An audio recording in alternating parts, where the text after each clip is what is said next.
Imagine for a moment you're letting your friend borrow your car, and then you find out he's renting it out again on Turo. That's exactly what's happening right now in a $1.2 billion drama on the blockchain. Polygon is one of the largest crypto networks, and they've decided that they want to play around with $1 billion of other people's money. And the biggest lending protocol in the world, Aave, is just not having it. We're diving into why Aave, crypto's biggest lending market, is threatening to completely abandon Polygon's network, and why that could reshape how blockchains handle user funds forever, as well as be a great potential trade. This isn't just about money. It's about trust and risk and who gets to make decisions with your money. So grab your popcorn, because this DeFi drama is about to show us why the phrase, not your keys, not your coins, is more than just a catchy phrase. So let's break down the players here. First, we've got Aave, which is kind of like the Bank of America of crypto, a decentralized lending market that has more than $22 billion in assets under management across all the chains. They are the name in crypto lending, and nothing else comes close. Then we've got Polygon. They're a sidechain L2 with a ZK rollup lab and a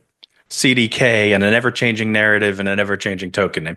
They're great, but they don't know what they are. And here's where things get spicy. Assets on Polygon are often bridged over from Ethereum, using Polygon's native bridge. Right now, there's about $1 billion in stablecoins that are bridged over onto Polygon. And Polygon has decided that they want to take assets that are deposited in their bridge and deposit them in other vaults and lending platforms to gain yield on these while they're deposited into the Polygon network. With more than $450 million worth of those assets being in Aave, he has real concerns about creating this system of double lending, where a single deposited asset is technically being lent out by two different parties. See, when you move your money over to Polygon from Ethereum, you're not actually moving that native asset. The USDC sits in a bridge on Ethereum, and you get a copy of it on Polygon. Polygon wants to take those underlying assets, deposit them into vaults like Morpho, and in turn generate yield for them. The problem is if you then take that carbon copy that you've been issued on Polygon and go and deposit it in Aave, who lends it out to somebody else, we've now got multiple borrowers borrowing the same asset across multiple networks,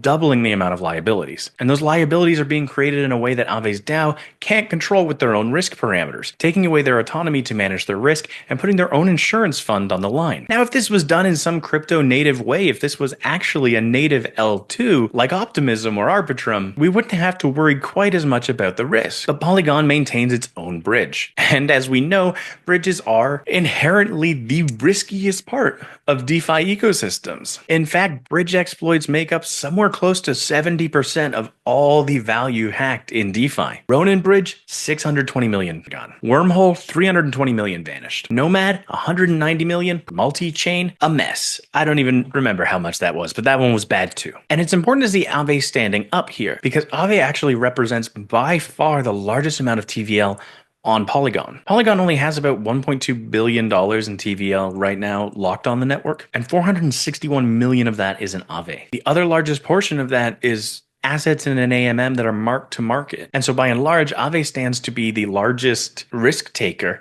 if Polygon wants to go and farm these assets for themselves. So Aave is saying that they might actually vote on bringing down the collateral value of all assets on Aave's Polygon market to zero, eventually forcing out and closing down the ability to borrow and lend on Aave's market on Polygon. Now, what makes this such a big deal? Why is this so different than something like Blast? I think the reality is it's in how the team approached it. Blast, from the very get-go, said when you transfer assets here, the underlying asset is being used to generate yield, and we're sharing that yield back with you. Users and DAOs and the DeFi applications could all decide, is that risk right for them in adopting? Polygon isn't doing that. It's kind of like if your bank said, hey, those savings bonds that we told you we're going to just sit here idle and be safe, we're going to YOLO them into horse races and just see how it goes. Now, sure, Morpho vaults aren't exactly horse races, and this is being done in partnership with the Yearn team, who I think are some of the best in security in the entire space. And so you could have a high level of confidence, but bridges already are a significant amount of risk. And when users and DAOs didn't buy into that, they don't want to be on the hook for that excess exposure. So I think Aave is well within their right, given the fact that it's a conservative and stable DeFi protocol that represents such a large amount of TVL, to be exploring this path. Now, what happens if this goes through? One of two things. We either see Polygon losing a significant portion of its TVL and an even larger portion of its active TVL, BNPL. Or we see other lending markets pop up to try and absorb at least a portion of that. So I think there's probably some complex play here where it's like short Polygon's token and long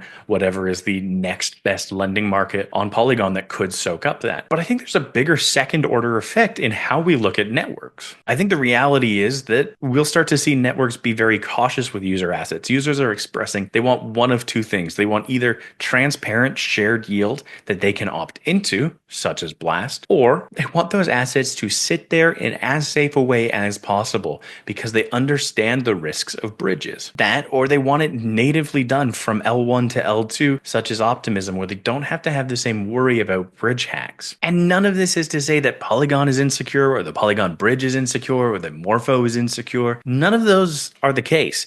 These are some of the most competent teams in the space that do have a track record of security. But the reality is every time we make changes, every time we add something else to the stack, we run a risk of making a mistake or making a change that introduces a vulnerability. And when we're talking about $1.2 billion in assets on Polygon and $461 million on Aave, it would be stupid not to take that risk seriously. The DAO cannot afford to rebate hundreds of millions of dollars.